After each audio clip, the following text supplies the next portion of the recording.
Həzi Aslanov 22 yanvar 1910-cu ildə Lənkəran şəhərində fəhlə ailəsində dünyaya gəlib. O, 2-ci Dünya müharibəsi dövründə qəhrəmanlıq göstərərək 2 dəfə Sovet İttifaqı qəhrəmanı adına layiq görülmüş ən görkəmli Azərbaycanlılardan biridir. Həzi Aslanovun atası kərpiç zavodunda fəhlə işləyirdi. Atasını 13 yaşında itirmiş, sonradan isə eyni zavodda fəhlə olaraq işləməyə başlamışdı.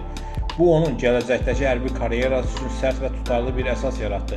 Atasını itirdikdən sonra Aslanov Zaqafqaziya Hərbi Hazırlıq Məktəbinə göndərilib və burada o, Komsomol bürosunun katibi, məktəb qəzetinin redaktoru olub. Bu, gənc yaşda liderlik bacarıqlarını göstərən ilk nümunələrdəndir. Sovet ordusunda Həzi Aslanov tez yüksəlmişdi. 32 yaşında Sovet İttifaqı qəhrəmanı, 34 yaşında isə general-mayor rütbəsi almışdı. Sovet ordusunun ən gənc general-mayorlarından biri idi. 1943-cü ilin dekabrında Aslanov Tank Qoşulları Akademiyasının 1 illik kursunu yalnız 3 aya qət etmişdi. Bu, onun hərbi və taktiki hazırlığının nə qədər yüksək olduğunu göstərirdi. 2-ci Dünya müharibəsinin ilk illərində Sovet hərbi doktrinasına görə tanklar əsasən piyadanı müşahidə edən texniki vasitə sayılırdı.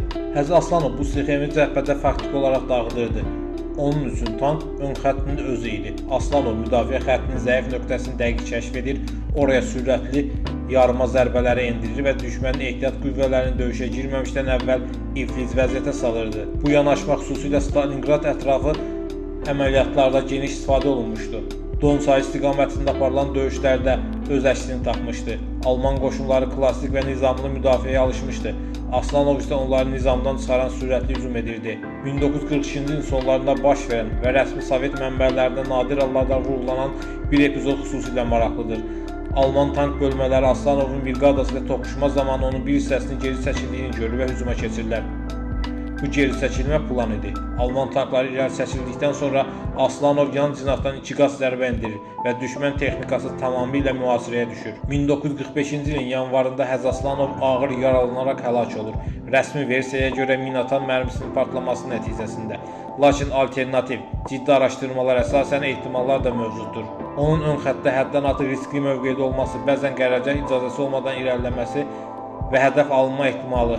Bu suallar uzun illər cavabsız qalıb.